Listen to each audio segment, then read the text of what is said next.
এই নূপুর, এতক্ষণে তোমার অ্যাপয়েন্টমেন্ট লেটার চলে এসেছে। লন্ডন পৌঁছেই তুমি নতুন সিম কার্ড কিনে নেবে আর তারপরেই আমাকে ফোন করবে। Mister Rajat Verma, where is my sister? আমি কি তোর বোনের চাকর নাকি? লন্ডনে আছে না ও? লন্ডনে ফোন কর। এই লোকটা একটা ফ্রড।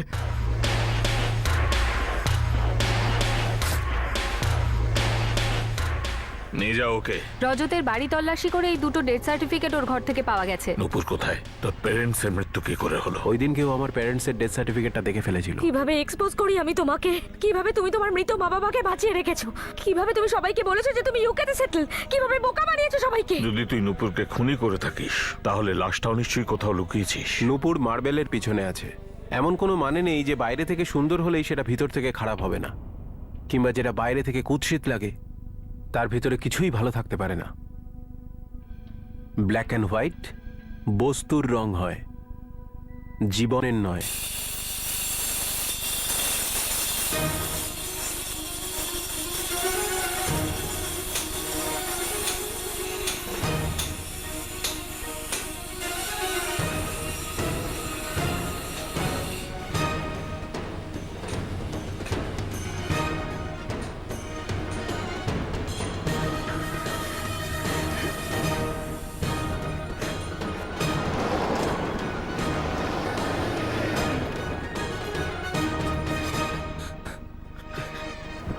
আরে please open the gate. Open the gate, open the gate. Open the gate. আমাদের আমাদের ভেতরে কিছু ঢুকতে জানার নেব। আছে। এক কিছু সেকেন্ড প্রশ্ন আছে। আমাদের খুলে দিন Open the গেটটা। gate। স্যার আমরা ভেতরে ঢুকতে চাই। প্লিজ।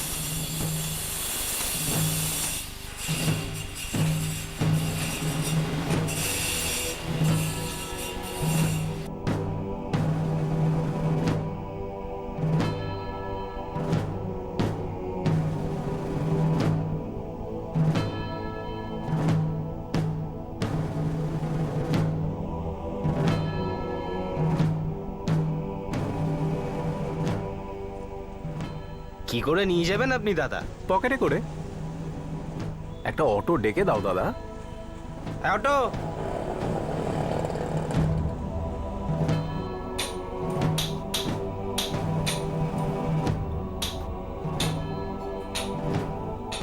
শোনো, এটা নিচ থেকেও কাটো।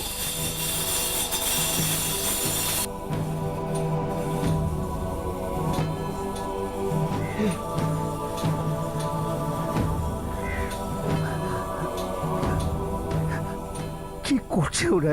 হ্যাঁ জানি না, কি করছে এটা? কি জানি না। আমাদের নুপুর দেয়ালের ভেতরে। এখন অবধি কিচ্ছু জানা যায়নি বাবা। আমরা জানতে পেরেছি যে এই বাড়িতে একটি খুন হয়েছে আর পুলিশ একটি মেল লাশ খুঁজছে। বাড়ির মালিক রজত বর্মা, যাকে হত্যাকারী বলা হচ্ছে, সে পুলিশ আমরা হেফাজতে। আশেপাশের লোকজনের সঙ্গে কথা বললাম, কিন্তু কেউ কিচ্ছু জানে না যে ভেতরে কি চলছে। বাড়ির মালিক রজত বর্মার ব্যাপারে কেউ কিচ্ছু জানে না। পুলিশ সূত্রের অনুসারে রজত বর্মা বিকৃত মস্তিষ্কের হতে পারে।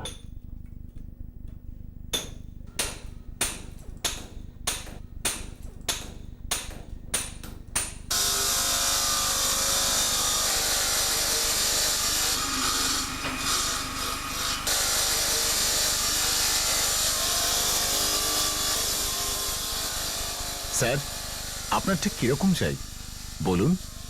আমার কাছে অনেক রকম ডিজাইন আছে। আমি আমার আনারকলিকে দেওয়ালে গাঁথতে চাই। কি? আপনি বেস্ট কোয়ালিটির মার্বেল দেখান।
এটা কি? হ্যাঁ, নুপুরের বডি কোথায়? স্যার এটাই তো নুপুর সাহা ফ্রম রাঁচি। কি বাজে বকছিস? এটা বল, নুপুরের বডি কোথায়?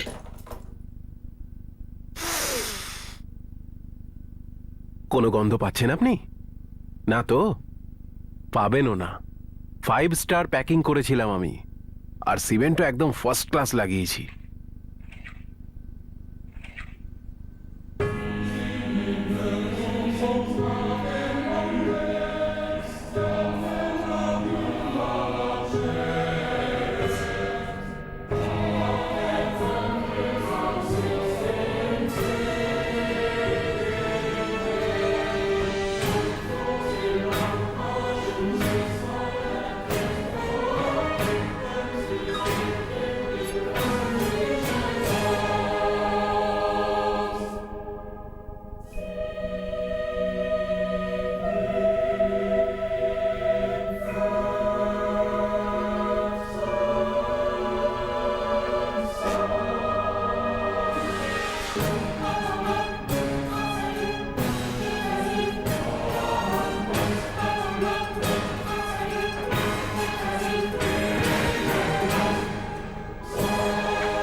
কেস ক্লোজ করে দাও স্যার, বাড়ি গিয়ে আরাম করো। জয় হিন্দ। স্যার, শেপ দেখে মনে হচ্ছে বডি। স্যার এই লোকটা একদম পাগল মনে হচ্ছে স্যার।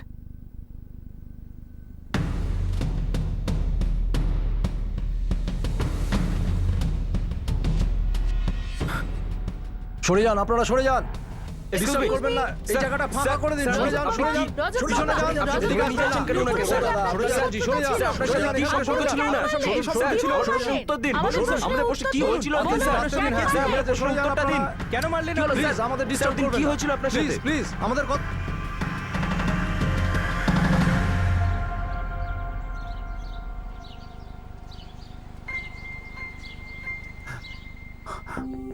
নুপুরদি, আমি আমার নুপুরদি, আমি আমার দিদিকে দেখতে চাই স্যার।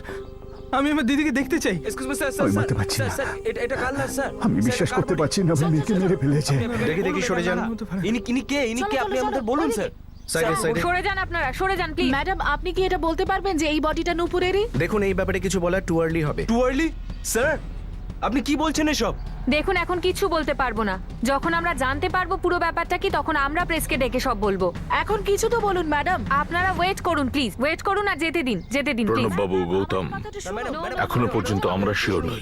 তাহলে এই বডিটা কার? আমি এই মুহূর্তে এটা গ্যারান্টি দিয়ে বলতে পারছি না যে এটা বডি। Please ma'am. আমাকে খুলে বলুন সব। ম্যাডাম, আমাদের খুলে বলুন আপনি। হে, এটা কি? দেখুন প্রণববাবু, রজত বলছে যে ওর নুপুরকে মেরে ফেলেছে, তারপরে বডির উপর সিমেন্ট ঢেলেছে, কিন্তু ওর কোনো কথাই আমরা সঠিক বলে মানছি না। প্রণববাবু, ছেলেটা মানসিক রোগী, আমরা ওর মনটা পড়বার চেষ্টা করছি। আশা করছি খুব তাড়াতাড়ি সত্যি বলবে, খুব তাড়াতাড়ি।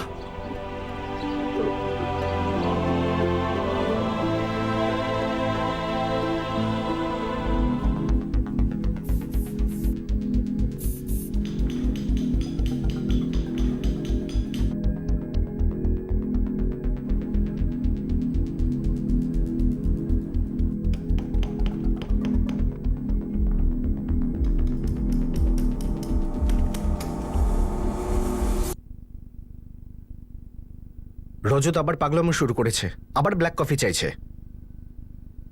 আধারের প্রতি এর একটা অবসেশন আছে। অনেক কমপ্লেক্স আছে ছেলেটার ভেতরে, নিজের লুকস নিয়ে, পার্সোনালিটি নিয়ে। আমায় জিজ্ঞেস করেছিল কোন ফেয়ারনেস ক্রিম ব্যবহার করি। নর্মাল কোনো অ্যাঙ্গেল থেকেই মনে হয় না।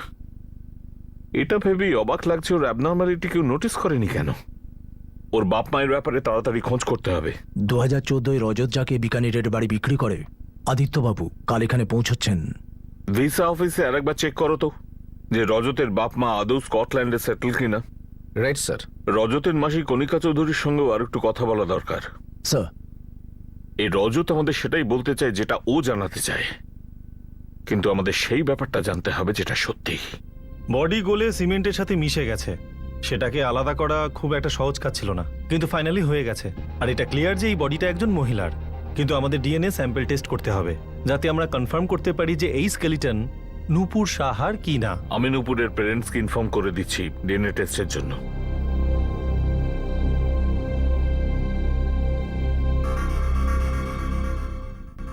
ম্যাডাম ম্যাডাম আমি আমার নুপুর দিকে দেখতে চাই। কি দেখবে গৌতম? সিমেন্টের ভেতরে শুধু কঙ্কাল রয়েছে। তাহলে তাহলে কি করে জানা যাবে যে ও আমার মেয়ে নূপুর? প্রথমে কঙ্কালটাকে পরিষ্কার করে তার ডিএনএ স্যাম্পল নেওয়া হবে। তারপর আপনাকে হসপিটালে দেখে আপনার ডিএনএ স্যাম্পলের সাথে ম্যাচ করা হবে। তখনই কনফার্ম হওয়া যাবে। মানে মানে আপনার কাছে এই মুহূর্তে কোনো প্রমাণ নেই যে এটা আমার নুপুর দি? নূপুর এত মাস ধরে নিখোঁজ রয়েছে। রজতের বাড়ি থেকেও স্যুটকেস, জামা কাপড়, ডকুমেন্টস পাওয়া গেছে। রজত নিজে বলেছে যে ও নূপুরকে খুন করেছে আর এটাই নূপুরের বডি। এই সময় আমরা রজতের এই স্টেটমেন্টটাকেই মেনে চলছি। বাকি সত্যিটা আমাদের ইনভেস্টিগেশন করার পরেই জানা যাবে।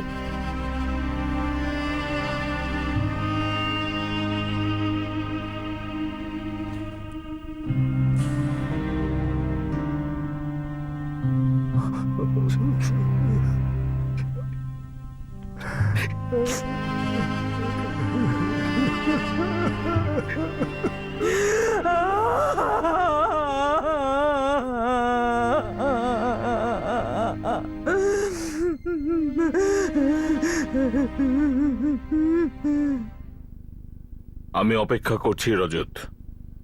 আবার কি? তুমি তো নূপুরকে খুঁজছিলে। আমি নূপুরকে যত্ন করে রেখেছিলাম, বলে দিয়েছি। পেয়েছো তো নূপুরকে? তুই ওকে মার্ডার করলি কেন? কারণটা বলে দিলে এই নূপুর বেঁচে উঠবে তো। তোর বাপ মায়ের ব্যাপারে জেনে গেছিল বলেই কি ওর মুখ বন্ধ করবার জন্য এইভাবে মেরে ফেললি? আর তোর পেরেন্টস কোথায়? বেঁচে আছে না মারা গেছে? আরে ভাই, এই সমস্ত প্রশ্ন করলে না আমার বড্ড ইরিটেশন হয়, খুব ইরিটেশন হয়। নূপুরও এইসব জিজ্ঞেস করতো। সেই কারণেই ওকে মেরে ফেললি? এই প্রশ্নের মধ্যে আছেটা কি? সেরকম কিছু নেই বলেই ইরিটেশন হয়। বিরক্ত হয়ে গেছিলাম নূপুরের সঙ্গে, হাঁপিয়ে উঠেছিলাম। বলেছি তো আপনাদের, অনেক চেষ্টা করে একটা মেয়েকে ধরতে পেরেছিলাম।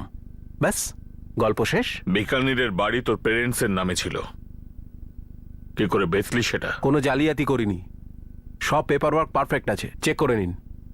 আরে ইন্সপেক্টর, তুমি না কোনো হোমওয়ার্ক টোমওয়ার্ক করে আসো না, উল্টো পাল্টা প্রশ্ন করে সময় নষ্ট করো। এখন দেখো কফিটা ঠান্ডা হয়ে গেল, এখন কি করবো এটা নিয়ে? আমি বাড়ি খুঁজছিলাম, আমার বাড়িটা পছন্দ হলো, আমার বাজেটের মধ্যে ছিল, তাই আমি কিনে নিলাম। স্যার, সব ডকুমেন্টস তো আপনার সামনেই রয়েছে। বুঝতে পারছি না কিছুতেই যে ব্যাপারটা কি। দেখুন স্যার, আমি বুঝতে পারছি যে রজত যা করেছে তা খুব খারাপ করেছে, আর ওই ব্যাপারটা আমি নিউজ পেপারেও পড়েছি, কিন্তু এটা তো রিসেন্ট ঘটনা স্যার। কিন্তু আমি তো ওর কাছ থেকে বাড়িটা 2014-তে কিনেছিলাম। আসুন, ওয়েলকাম।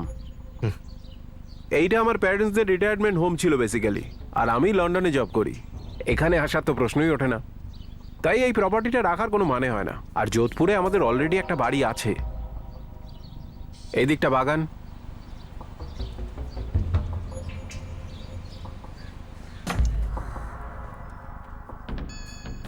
বাড়ির সঙ্গে আপনারা এই ফার্নিচারগুলো পেয়ে যাচ্ছেন। সে তো ঠিক আছে, আপনাদের প্যারেন্টসরা কবে আসছেন যাতে আমরা রেটটা ঠিক করে নিতে পারি?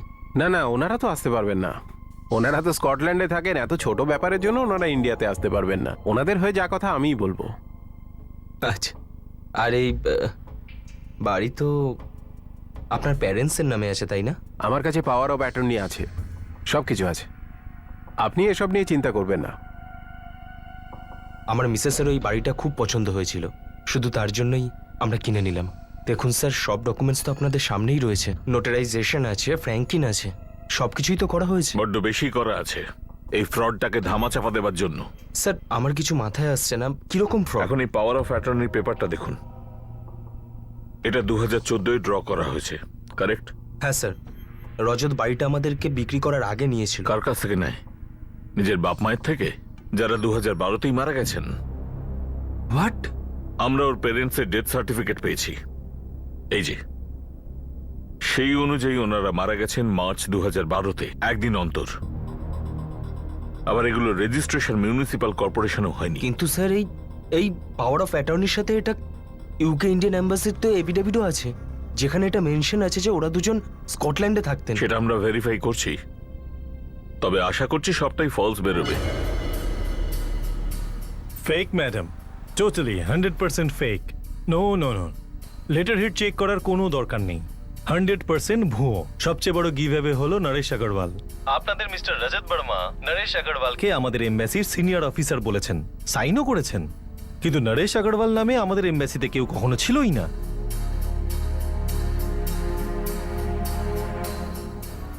Yeah, the address you mentioned, it doesn't exist. We have checked our residential records and city offices as well. Well, we don't have any Chandrakant Verma or Ragini Verma here. We don't think they live here.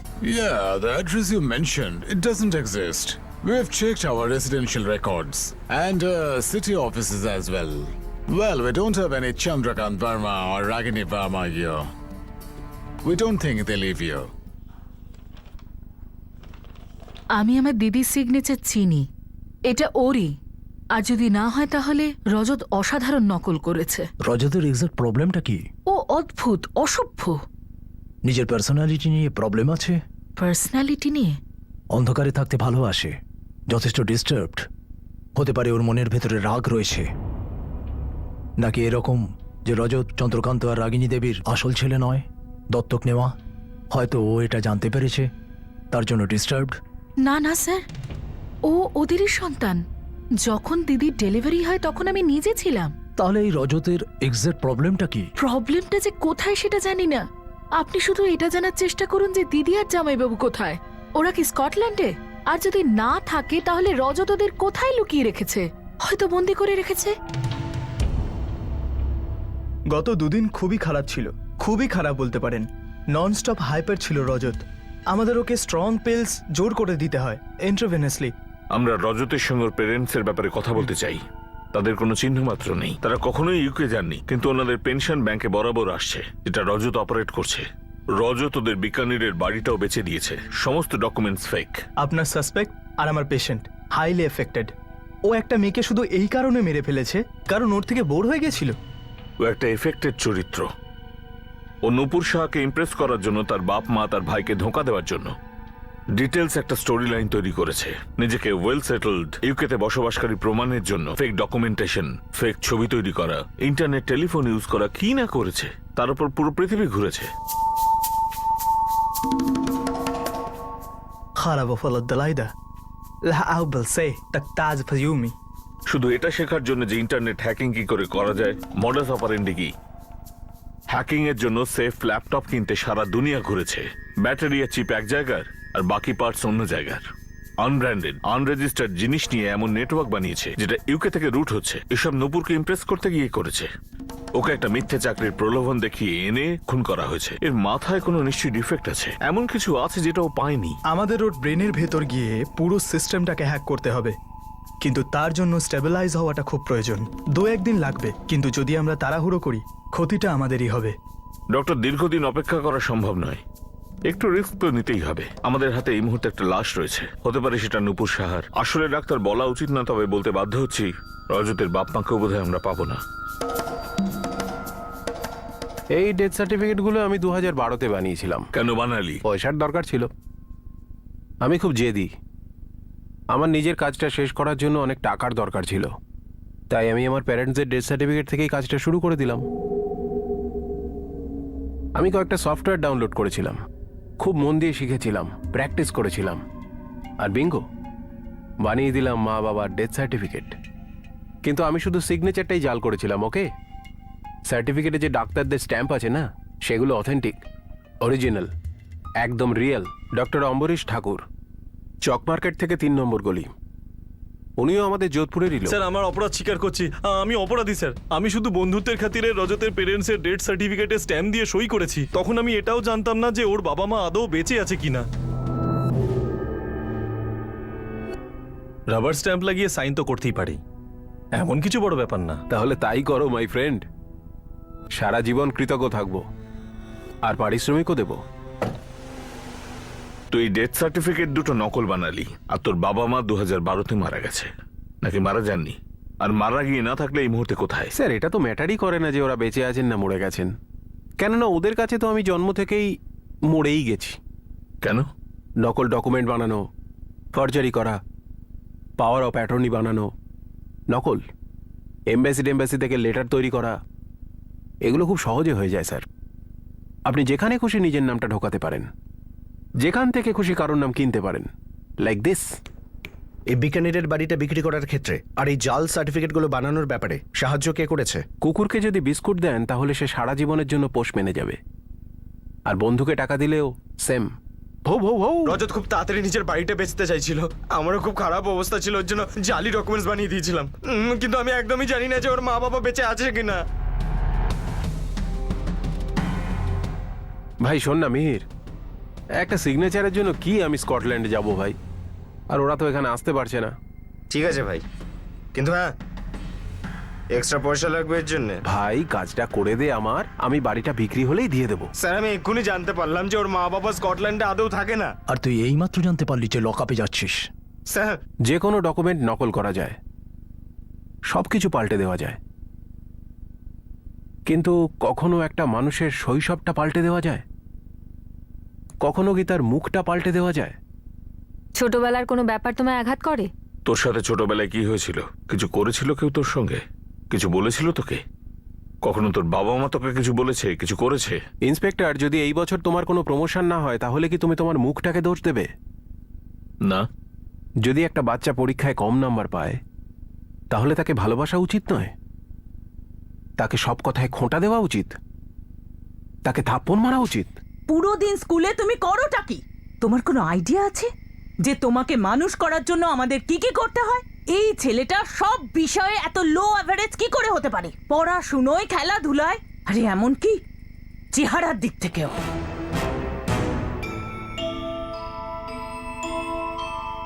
আমার লজ্জা হয় একে কোথাও নিয়ে যেতে। পড়াশোনায় almost 0, অঙ্কে 20-র মধ্যে 2, খেলাধুলায়ও কোয়ালিফাই করতে পারে না। স্কুলের নাটকেও ওর মুখ ঢেকে গাছপালা বানিয়ে দেওয়া হয় ওকে। রজত, জানিস তুই কি? তুই তোর বাবা মায়ের সম্মানের ওপর, পরিশ্রমের ওপর, ওদের সুনামের ওপর একটা কলঙ্ক। আমরা দুজন কত পরিশ্রম করেছি, পড়াশোনায় ভালো ছিলাম, ভালো চাকরিও পেয়েছি। তোকে যেসব জিনিসপত্র দেওয়া হয় না তার 10%ও আমাদের বাবা মা আমাদের দিত না। আর তুই তুই লাইফে করবে কি?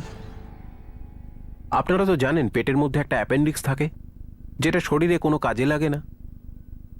আমার বাবা না আমার জীবনের অ্যাপেন্ডিক্স ছিল, থেকেও না থাকার মতোই। টু শব্দ করবে না।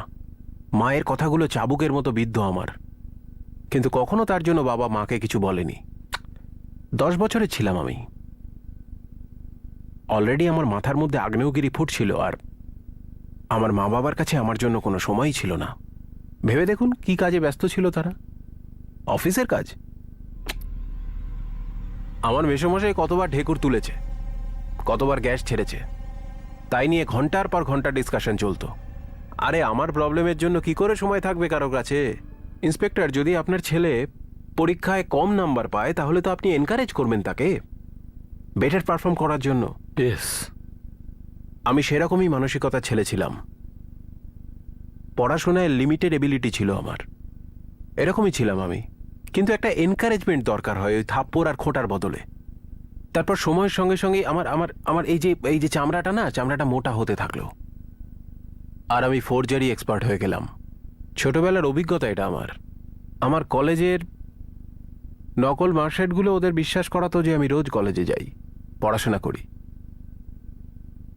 কিন্তু সত্যিটা জেনে গেল ওরা একদিন।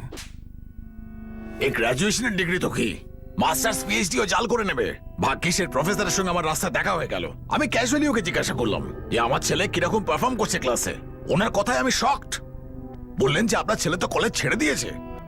আরে বইয়ের পয়সা, ফিজের পয়সা, এটার পয়সা, ওটার পয়সা সবকিছু আমার থেকে নিচ্ছে। মিথ্যেবাদী কোথাকার। তুই এতটা নিচে নেমে গেছিস? নিজের বাবা মায়ের সাথে ফ্রড করলি তুই? কোনটা কমতি ছিল তোর? কোনটা কমতি ছিল তোর? এভাবে হবে না, আমি বলছি তোকে।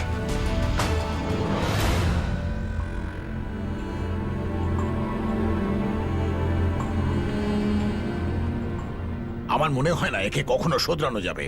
আমরা কারুর কোনো ক্ষতি করিনি, বুঝতে পারছি না যে আমাদের সাথে কেন এটা হচ্ছে। তুমি এর পকেট মানি বন্ধ করে দাও। এখনো যা করবে নিজেকে করতে হবে, নিজের ক্ষমতায় করতে হবে। Enough is enough. আমি আমার কষ্টে ডুবে যাইনি, বরং আমি কষ্টটাকেই ডুবিয়ে দিয়েছি, জ্বালিয়ে শেষ করে দিয়েছি। এই মুহূর্তে তোর পেরেন্টস কোথায় রজত? ওদের না খুব অহংকার ছিল যে দেখো কত কষ্ট করে স্যাক্রিফাইস করে আমরা চাকরি পেয়েছি, একেবারে সততার মূর্তি আমরা। হাততালি দাও সবাই, হাততালি। তারপর দুজনে রিটায়ার্ড হয়ে গেল, কিন্তু ওরা সেটা আমাকে জানালোই না। ব্যাস বেরিয়ে গেল ওদের রিটায়ারমেন্ট হোমের উদ্দেশ্যে, বিকানিরের ওই বাড়িতে। এখন আমার কি হবে? এতদিন তো মাঝে মাঝে দয়া করতো, দিয়ে দিত কিছু টাকা পয়সা, কিন্তু এবার আমাকে বিকানিরে যেতে হবে ভিক্ষে করতে। এবার হাত পাতার নয়, হাত উপর করার সময়। তোমার বয়সের ছেলেরা নিজেদের উপার্জনের একটা অংশ বাবা মাকে দেয়, তোমার কাছ থেকে তো আমাদের সেরকম কোনো আশাই নেই। যাও, কোনো একটা কাজ খুঁজে নাও। ঠিক আছে বাবা, আমি চাকরি খুঁজবো, কিন্তু এখন আমার কিছু টাকা চাই। তো গিয়ে রোজগার করো, কে আটকাচ্ছে তোমাকে? আমার তো এখন পেনশনই সম্বল। এবার তুমি কি মনে করো যে আমার পেনশনের থেকে আমি তোমাকে টাকা দেবো? আরে তোমার কোনো কাজটা জুটবে না সে আমি জানি, কিন্তু একটু লজ্জাও করে না তোমার? তোমার বাবা বারণ করে দিয়েছে, আমি কিচ্ছু করতে পারবো না। যাও গিয়ে নিজে রোজগার করো। মা, আমি চেষ্টা করছি, কিন্তু এই মুহূর্তে আমার কাছে কিচ্ছু নেই। আমায় একটু তো হেল্প করো। রজত, তোমার এই মোটা মাথায় না একটা কথা ভালো করে ঢুকিয়ে নাও। তুমি এতগুলো বছর ওয়েস্ট করছো, এত বছর মাথা মোটাদের সাথে থেকে তুমি তোমার টাইম নষ্ট করেছো। স্কুল, কলেজ সব সব ওয়েস্ট করছো।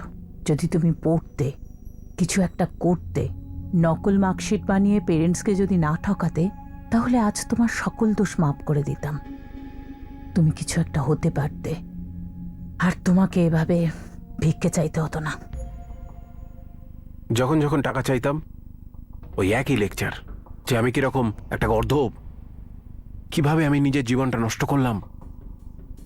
আমি আমার জীবনটা নষ্ট করলাম না, ওনারা আমার জীবনটা নষ্ট করলেন। কখনো আমার কষ্টটা বোঝেননি। আর কি করতাম আমি? আয়নাকে নিজের কষ্ট দেখাতাম, আর সঙ্গে সঙ্গে সেটাই হওয়ার চেষ্টা করতাম যেটা আমি নই, যেটা হওয়ার জন্য আমি জন্মাইনি।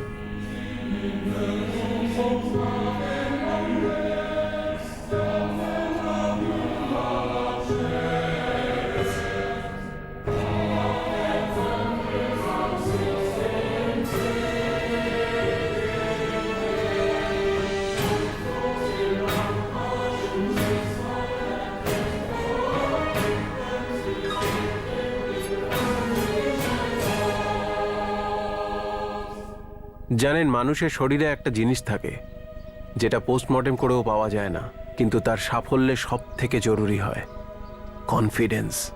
এই কনফিডেন্স মানুষকে তৈরি করে, ভেঙেও দিতে পারে। যখন সেটা ভেঙে যায় বা মন থেকে হারিয়ে যায়, তারপর আর আপনার কোনো জিপিএস কাজ করে না। আপনি ঠিক করছেন নাকি ভুল করছেন কিছু বুঝতেই পারবেন না। আর যখন কনফিডেন্স চলে যায়, সেই জায়গাটা দখল করে কমপ্লেক্স। এই কমপ্লেক্স যখন গেঁথে বসে যায় না আপনার ভিতরে, তখন একটা সিম্পল পিকচার দিতেও আপনার অবস্থা খারাপ হয়ে যায়। যে কে আপনাকে নিয়ে মজা করবে, কে লেগ পুলিং করবে, বাজে কথা বলবে। রজত, এই মুহূর্তে তোর পেরেন্টস কোথায়? তুই তো নিজের বন্ধুকেই ঠকালি, যে তোর ওপর ভরসা করেছিল। তুই বলেছিলিস না ও তোকে অন্যদের মতো দেখতো না, ভালো ভাবতো। আপনারা আবার গেম খেলছেন আমার সঙ্গে, তাই না? এই ইন্সপেক্টর এখানে বসে আমাকে আমার প্যারেন্টসদের সম্পর্কে জিজ্ঞেস করছে, আমি মন খুলে আমার সব কথা বলছি, আর আপনি এই নুপুরের খোঁটাটা দিয়েই দিলেন। আরে ওই চ্যাপ্টার তো ক্লোজ হয়ে গেছে দেওয়ালের পিছনে। কোনো গেম খেলা হচ্ছে না তোর সঙ্গে রজত। এখন শান্ত মনে এটা বল যে ওনারা কোথায়, তোর পেরেন্টস। স্যার, শান্তিতেই বলছি, ওনারা দুজন শান্তিতে আছেন। ওনাদেরও আমায় নিয়ে কোনো প্রবলেম নেই, আমারও কোনো অভিযোগ নেই। You know, we are cool with each other. তুই আমার প্রশ্নের উত্তর দিচ্ছিস না রজত। কি ছিল আপনার প্রশ্ন? ও হ্যাঁ, ওনারা বিকানিরের বাড়িতে আছেন, নিজেদের রিটায়ারমেন্ট হাউসে। বিকানিরের বাড়িতে ওনারা কোথায়? আরে কি যেন নাম ওনার, আদিত্য সেন। আর ওনার বউয়ের নামটা কি যেন, যাকে বাড়িটা বিক্রি করলাম? মিসেস সেনি। তারপর বল। হ্যাঁ, মিসেস সেন আর মিস্টার আদিত্য সেন। ওই যে বাগানে চা খান না? গার্ডেনে? হ্যাঁ, বাগানে। আমি মাঝে মাঝে যাই ওখানে, অফকোর্স ওদের ডিস্টার্ব করি না, দূর থেকে দেখি। ওনারা দুজনে বেঞ্চে বসে আছেন, গল্প গুজব করছেন, খবরের কাগজ পড়ছেন, ফোনে কথা বলছেন। অফিসার, এর থেকে ভালো কোম্পানি মা বাবা আর কোথায় পেতেন? গল্প গুজব করছেন, খবরের কাগজ পড়ছেন, ফোনে কথা বলছেন। অফিসার, এর থেকে ভালো কোম্পানি মা বাবা আর কোথায় পেতেন?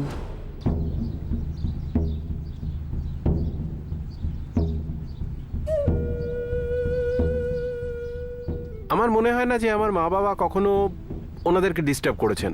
তাই সেন পরিবারও কখনো আমার মা বাবাকে নিজের জায়গা থেকে সরায়নি নিশ্চয়ই।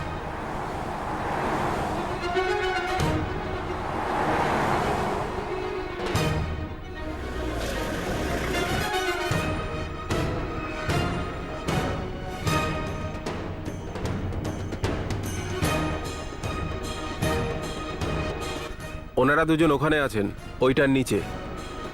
নিতিন, ডাকো।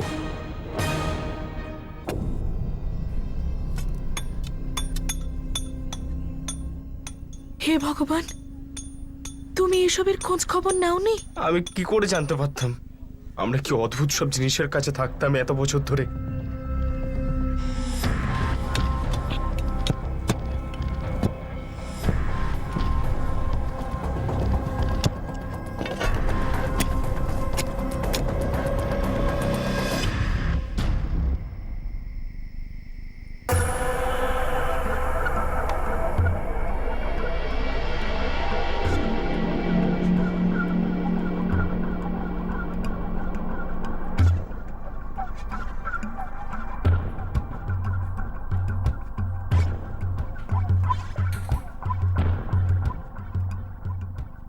এভাবে কি দেখছিস? রাস্তা ছাড়।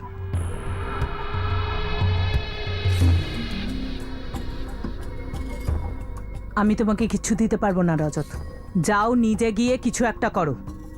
ছোটবেলা থেকে শিখে শিখে ক্লান্ত হয়ে গেছি। পড়ো পড়ো পড়ো, আর এখন কিছু করো কিছু করো কিছু করো, কিন্তু তোমার তো মোটা মাথায় কিছু ঢুকবে না, না?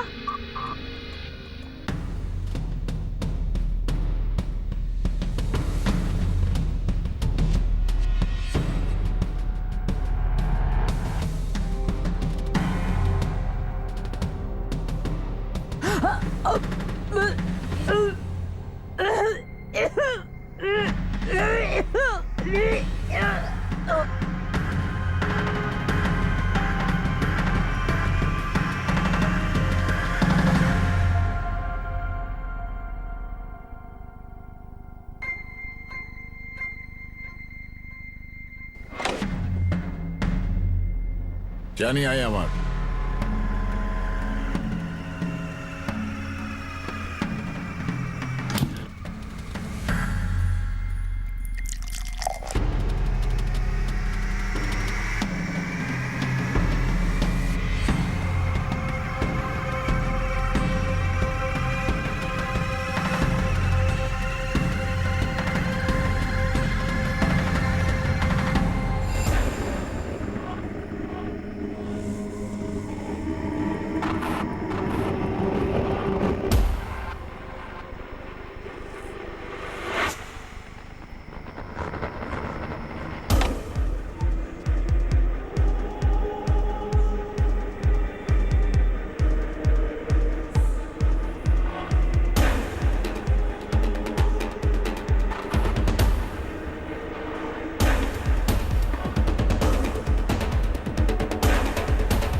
নিয়ে যাও ওকে।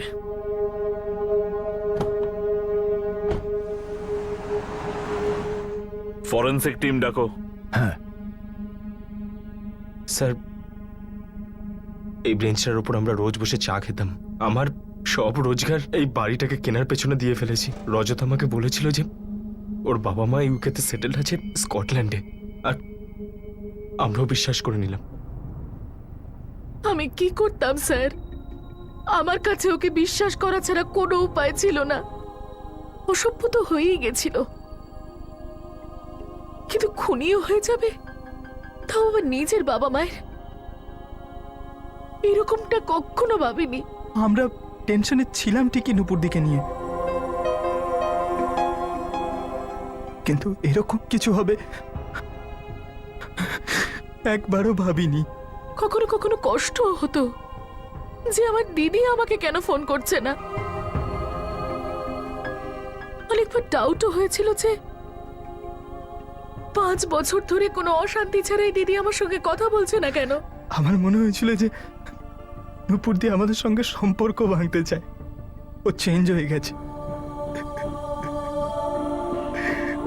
আমার সন্দেহ ছিল ওটা নুপুর হতেই পারে না, যেভাবে ওই মেসেজ আসতো। কিন্তু এখন কণিকা দেবী, আপনার ডাউট ছিল যে কিছু ঘটেছে। আপনার বোনের এইভাবে নিশ্চুপ হয়ে যাওয়া, রজতের অসভ্যতা, শুধু একবার পুলিশকে ইনফর্ম করতে পারতেন। 31শে অক্টোবর নূপুর বেঁচে ছিল, ওকে ড্রাগস দেওয়া হয়, অজ্ঞান করে দেওয়া হয়েছিল ওকে। যখন 3 মাস পর্যন্ত আপনাদের কাছে ওর কোনো ফোন এলো না, তখন সেই মুহূর্তেই আপনাদের ওর সঙ্গে কন্ট্যাক্ট করা উচিত ছিল, কিংবা আমাদের কাছে আসতে পারতেন। কণিকা দেবী, আপনি ডাউটের কথা বললেই পুলিশ অ্যাকশন নিত। 2012তেই আপনার দিদি জামাইবাবুর মৃত্যু সামনে চলে আসতো, রজত জেলে থাকতো, আর হয়তো নূপুরও প্রাণে বাঁচত। আমি বুঝতে পারছি নূপুরের ওপর আপনাদের ভরসা ছিল, কিন্তু এত মাস ধরে ফোনে ওর আওয়াজও শোনেননি। ওর SMS দেখে সন্দেহ হয়েছিল আপনাদের, আর সেই সন্দেহের বসে স্টেপ নিতে পারতেন। নূপুরকে হয়তো বাঁচানো যেত।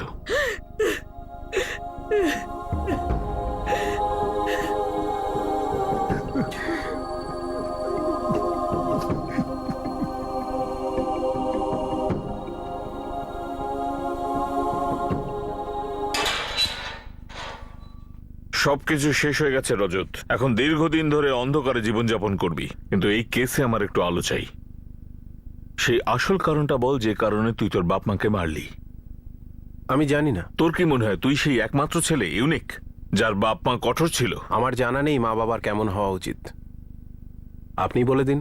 বাপ মা কেমন হওয়া উচিত, কেমন হওয়া উচিত নয়, তার উপর থিসিস চলছে না। ওনারা যেমনই হোক না কেন মানুষ ছিলেন। মানছি তোর ওদের উপর অনেক অভিযোগ ছিল, তোর তো বুদ্ধি ছিল। বাপ মার এমনটা হওয়া উচিত নয় সেটা তুই জানতিস, তাহলে এত নৃশংসভাবে তুই তাদের মারলি কেন? ছেড়ে চলে যেতে পারতিস তুই।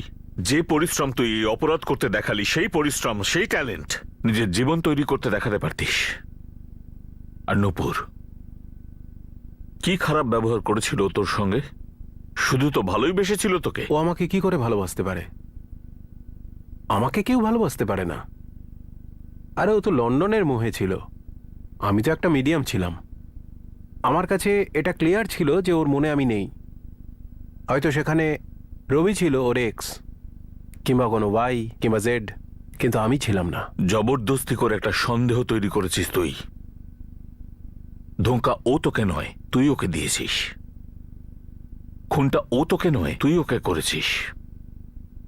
কেন করলি রজত? কেন করেছি জানি না, করাটা উচিত হয়নি। মা বাবা, নূপুরকে মারাটা ঠিক হয়নি, ভুল করেছি আমি। জানি না আমার ভিতরে একটা ভলকানো ফাটলো, ভুল হয়ে গেল এটা। আপনি আমাকে ফাঁসি দিয়ে দিন।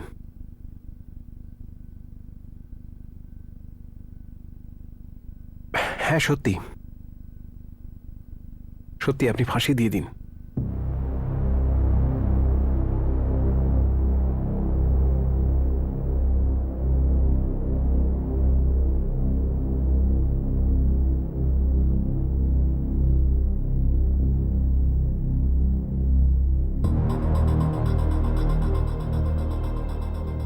ছোটবেলায় খোঁটা দেওয়া কথাগুলো সারা জীবন মনে থাকে, কিন্তু ছোটবেলায় যে অ্যাবিউজ হয় বা অন্য কোনো কারণ, কোল্ড ব্লাডেড মার্ডারের কোনো জাস্টিফিকেশন নেই। যেভাবে ওর বাবা মা, মাসি এবং আরো অনেকেরই ওর মেন্টাল কন্ডিশন নজরে আসেনি, সেরকমই দিনের পর দিন যে ও মানসিকভাবে বিপর্যস্ত হচ্ছে সেটা কেউ খেয়াল করে। এই গাফিলতির জন্যই তো দাম দিতে হলো।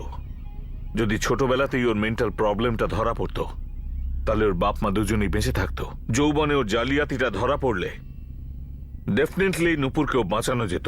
নূপুর তো নিজেকে বাঁচাতেই পারতো, কারণ আজকের দিনে মেয়েরা সব জায়গাতে জব করছে, সারা পৃথিবীতে ট্রাভেল করছে। তাহলে এটা কি করে হতে পারে যে নূপুর ডবল ভেরিফিকেশন না করে, না বুঝে ফ্র্যাঙ্কলি রজতের সব কথাই মেনে নিল?